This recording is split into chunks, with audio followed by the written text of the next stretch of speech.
Hello everybody, it is Tom and welcome to another video.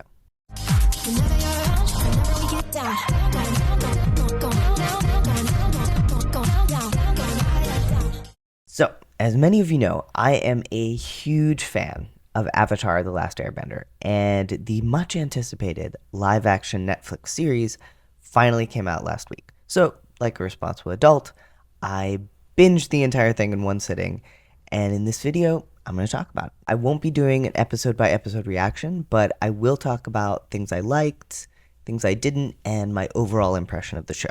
So, if that sounds like a fun time, stick around. So I'll start off by giving a fairly spoiler-free review of the show, and after that, I'll give a spoiler warning and go into some more specific stuff. So let me start off by saying, it seems like the general critical reception to this series is a bit on the negative side, but honestly, I kind of loved it. Is it the same as the animated series? No, of course not. A lot of things have been changed and condensed and shifted, and for the most part, I think they did a really good job of it. It's really difficult to create an emotionally satisfying narrative that is paced well, while also trying to juggle like being faithful to the source material and making the show accessible for new viewers and all the other stuff that you have to do. So, was this a perfect adaptation? No. But for the most part, I think they did a pretty good job of it. So, for example, one thing they did in order to fit in more stories and characters from the original was to split up the main cast for an episode. So, you have Aang doing one thing and meeting these characters, and Katara doing another thing with these characters, and Sokka doing something else with these characters. And I think that worked pretty well and let us see things and characters from the original that we would not have had time for otherwise. There were also so many wonderful references and inside jokes that fans of the original could appreciate. And I really did. Like, there were so many moments when I was just laughing out loud or like pointing at the screen because they'd thrown in something from the original just in passing or as an Easter egg. And the fact that they used so much of the original music was just fantastic and so effective. Like, I got goosebumps when the theme music played, and I grinned every time they did the Fire Nation da da da. And there was a certain instrumental version of a certain heartbreaking song that absolutely brought tears to my eyes when it played. I also have to talk about the special effects because they are awesome. The visuals in this show are just stunning, and the bending is everything I wanted it to be. The bending was one of the many disappointing things about the M. Night Shyamalan adaptation, because aside from just being unimpressive overall, it was just so removed from the martial arts it originally stemmed from. Like, in the Shyamalan movie, you'd have the characters doing all these weird decorative arm movements, and then like a rock would fly by from a completely different direction. Like, it just didn't make sense. While in this, the bending looks believable and the movements they're doing make sense and have the right impact on whatever element they're bending. So next, let's talk about the characters. Now, this was another thing I was worried about going in, but honestly, I think they did an amazing job converting these characters to live action versions of themselves. They're not exactly the same, because of course they aren't, but they feel like real life versions of these people. Aang has lost some of his goofiness and flightiness, but given the darker tone of the show and just how much awful stuff this kid is going through, I do think it makes sense. Sokka was the character I was most concerned about because I think it's really hard to convey that complex blend of seriousness and sarcasm and goofiness, but I think the actor nailed it. Like, again, he's not exactly the same, but he is recognizably Sokka, and I like the character a lot. Katara is great too, and Zuko and Iroh and pretty much everybody, though the best thing of all, everyone's names are being pronounced correctly, and that's just So wonderful. If I liked all these things about the show, what didn't I like? There actually wasn't a ton. And because I went into the show expecting it to be different, I think I was able to appreciate it for what it was and just kind of enjoy the ride. Like it did an amazing job of hitting the right emotional beats and driving home the realities of war. And as someone who is not a big fan of violence in media, I will say the violence in this was a bit much for me. Like it was realistic, but I really was not prepared to see what actually happens to a person's body when a firebender is firebending at them. The first half of episode 1 in particular hit a bit high on my disturbing meter, but I do think it really helped to bring home the gruesome realities of war and how huge an atrocity Sozin actually committed when he started the war.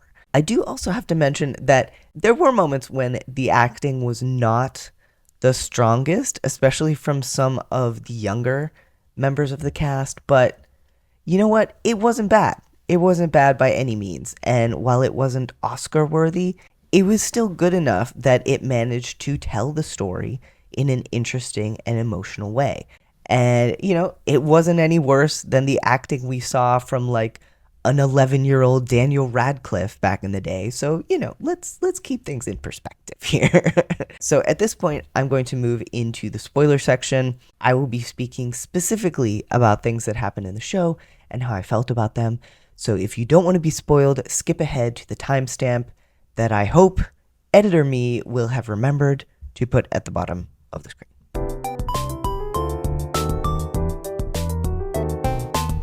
Okay, so spoiler time. So yeah, seeing a guy burn to death in the first 5 minutes of Avatar: The Last Airbender was not something I was expecting. I do like the way they opened the show. That first sequence gave me major Rogue One vibes. And I think it was a good choice to actually show us Aang in his own time instead of having all of that happen just through flashback. Actually getting to see the Airbenders and get to know them and get to know and love Gyatso and Aang's life, it just made it hit so much harder when everything was destroyed. And the scene where Sozin and the Fire Nation murdered everyone at the Air Temple, it seriously left me feeling a little bit sick. Like, it was a genuinely horrifying scene. And I definitely think it set the mood for the kind of show this was going to be. I don't want to use the phrase gritty reboot, but it is grittier than the animated show, and that's because it's more realistic. They don't flinch back from showing the horrible things that are the result of what the firebenders are doing when they attack. So, I didn't like the realism sometimes, but that is a me thing, not something that I feel should have been done differently. Next, I wasn't a huge fan of what they did with Boomy's character, though, again, that's very much just my own opinion. I've seen people who love the changes that they made to Boomy, but for me, yeah, like in the original, Boomy is wacky and weird, but he's not malicious or dangerous to Aang and Katara and Sokka, and there's this wisdom hidden beneath his wackiness. But in this, Aang figures out who Boomy is like immediately. And that makes the challenges that Boomy puts him through feel just a little bit off. And the change to make his character genuinely angry at Aang and bitter at Aang for disappearing. And, the fact that he genuinely seems to want to, let's say, unalive himself, that wasn't a change I enjoyed all that much. But with that said, it does make sense for him to be just so worn down after literally 100 years of not just living through this war, but being in a position of power during most of it. So it does make sense. I just prefer the other version of Boomy. I also think it was a little bit of a weird shift to have Sokka and Katara be the ones going through the cave of the two lovers. It does make sense in terms of what's happening in that episode, and I'm glad they were able to get the cave into the show, but it's a little weird. And two things in that scene did bring me immense joy. First of all, obviously, the appearance of the hippie band and the best song in the history of the world, Secret Tunnel. Secret tunnel through the mountains. Secret, secret, secret, secret tunnel. Yeah. Amazing. Second thing that brought me so much joy was the fact that Oma and Shu, the two star-crossed lovers who met in secret in the cave and who Omashu was named for, were both women. Did I yell, "Let's go, lesbians, let's go," at my screen? I may in fact have done so. Obviously, in the original Avatar: The Last Airbender, there's zero queer representation. And this is not much, but, it's something, and I'll take it. I also thought the change to have the badger moles have this weird empathic ability to sense love didn't entirely jive for me. Like, the original solution to get out of the cave of having to just turn off your lights and follow the crystals made a lot more sense. Like, I just thought that's like, yes, okay. And they teased us with that, but then we're like, no, here is something that makes far less sense. So, again, as with everything, like, I'm not mad at it, but it wasn't how I would have done it. But yeah, one thing I do think they did very well in this show, maybe even better than the original, was the development of the relationships between Saka and Suki and Saka and Yue. We got to see so much more of how they interacted with each other and of their personalities, and especially the chemistry between them was great, especially between Sokka and Suki. Like, I loved the awkwardness of Suki trying to flirt with Sokka by kicking his ass in combat, and then just her confused disappointment when he limped off instead of being like, yes, please, more of this. I also think they made a good decision to not have Sokka be quite so overtly sexist, though it's clear he still has some ingrained ideas about what women are capable of, and it's great seeing those ideas just get turned on their head as he learns more about the world. Yue was also just generally a very cool person, and I also really liked the choice they made to have her having already broken off the engagement with Han, and also for Han to be a decent guy. That made it just so much sadder when it was revealed at the end that he had not survived the battle. Yue, such a cool person. It was clear why Sokka liked her. Whereas in the show, I liked her, but I didn't get the same sense of just warmth and personality from her. But yeah, so that does remind me, Yue appearing in the spirit world to Sokka as a fox was very interesting. And I'm not entirely sure how I feel about it. Like, I'm leaning towards thinking it's cool instead of random because it does make sense that Yue, as someone literally brought back to life by the spirits and as a spiritual leader for her people, it makes sense that she would be able to do something like that. And it does also show that she and Sokka had a connection beyond just the day or two they spent together at the North Pole. But that whole sequence where Katara and Sokka are taken by Ko the Face Stealer, voiced by George Takei, by the way, excellent choice there. But yeah, that whole sequence was another one of the things that felt just a little bit off to me. First of all, despite Ko being the Face Stealer, no attempt was ever made to steal anyone's face. Like, I mean, he's Ko the Face Stealer, not Ko the wraps people up in webs and waits days to eat them guy, Second of all, Aang just leaves Katara and Sokka lying in the woods, unconscious, unprotected, except by, Appa and Momo, but there's only so much they can do. But yeah, he just leaves them there while he journeys off to Roku's Island. And this is also where they worked in Aang being captured by Zhao and then rescued by the Blue Spirit. And it does really make sense to put those things together, but it also means that Sokka and Katara were lying in the woods for a really long time, unconscious, no food or water, and that felt a little weird to me. Plus, the resolution to the Ko situation felt a little bit too easy because Roku was like, yeah, so I took this thing from Ko and I bet he'll give your friends back if you give it to him.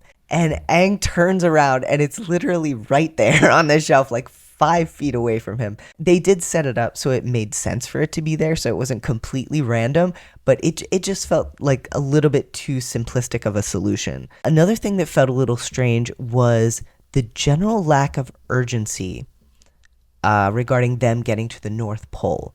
So in the original show, they stop off at a lot of different places along the way north because they're going there so Aang and Katara can learn waterbending. And it is important that they get there, but it's not like we have to go there now. It's not like we need to be there yesterday, man. But here in the live action, Kyoshi, who's a freaking badass, by the way, like I loved seeing her in episode 2, and the part where she took over Aang's body to just kick some Fire Nation ass, glorious. But yeah, so Kyoshi shows Aang a vision of the fact that the North Pole is going to be attacked and horrible things are going to happen. Potential genocide of the waterbenders. And you would think that that would give Aang some sense of urgency about getting there, but it doesn't seem to do that at all. And that's also what I felt with the whole Sokka and Katara trapped in the spirit world thing.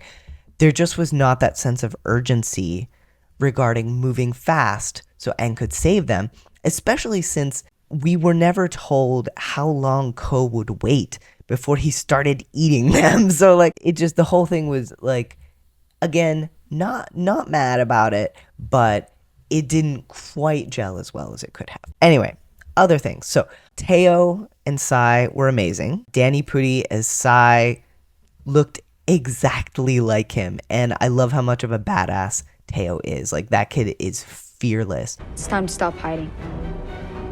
It's time to fight.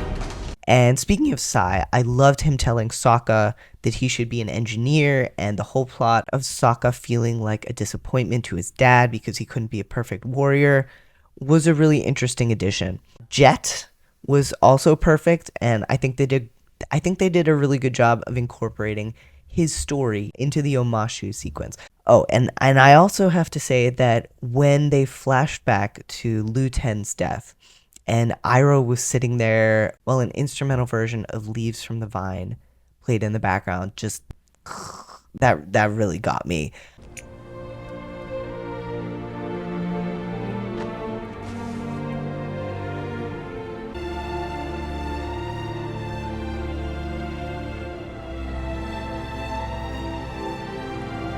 And it was really touching seeing how Zuko treated his uncle after that, and how it really set the stage for Zuko to become essentially Iroh's adopted son after Lu Ten's death. And just in general, like all the backstory and bonding and moments that we got between Iroh and Zuko was amazing. And and I almost forgot one of my favorite changes. I loved the reveal that the 41st Division was sent to staff Zuko's ship instead of being sent off to the front lines to die. So like the fact that all the people on his ship are only alive because Zuko spoke up in that meeting, because Zuko got banished and they never knew. Like that is a really cool detail, and something that just feels like extra lore that could easily be true for the original as well. So I thought that was really cool. And things like that, those extra details and fleshing out of things and characters that were only touched on in the original, those are some of my favorite things about this adaptation. And of course, no review of this show would be complete without mentioning the Cabbage Guy, who was played by the actual original voice actor, who incidentally authored a queer young adult book about a trans guy called All Kinds of Other. That was actually pretty good. But yeah, I loved how they teased us with not letting him say the word cabbages at first, and then when he finally gets to say it, it's just like drama, perfect, amazing. My cabbages! A++. But yeah, I definitely there are definitely more things I could say about things I liked and things I didn't like, but I'm going to shift back into spoiler-free summary mode and just say that I really enjoyed this show, and I hope we get more of it. Is it perfect? No. Is it exactly like the original? Obviously not. But it's a good, solid watch. I had a blast watching it, and it made me feel things and gasp and laugh and tear up, and that's more than enough for me. And it's so clear that the people behind this show put so much work into it and had such a love of the original and were really trying to make it work. And I think they succeeded. It's not perfect, but I really liked it. So, okay, so what about you folks? Have you watched it yet? If so, what did you think? Let me know your thoughts in the comments. And remember, you are absolutely 100% allowed to disagree with me or with anyone in the comment section, but please do so kindly and respectfully, and, don't be a dick. That's the number one rule of the comment section. Please don't be a dick. So thank you so much for watching and liking and following and commenting and all that stuff. If you would like early access to videos and daily cat pics, access to the Discord and other random things, definitely consider joining the Patreon. And speaking of that, huge thanks as always to our patrons who are amazing and awesome and wonderful and fantastic. And a special shout out to our Nick Nelson members, Kelly Walker, Paul Z, Kent Smither, Kim Engel, and Lauren Javier. Okay, that's going to do it for today. Have a wonderful rest of your day or night or whatever time of day it may happen to be. And I'll see you next time. Okay? Bye.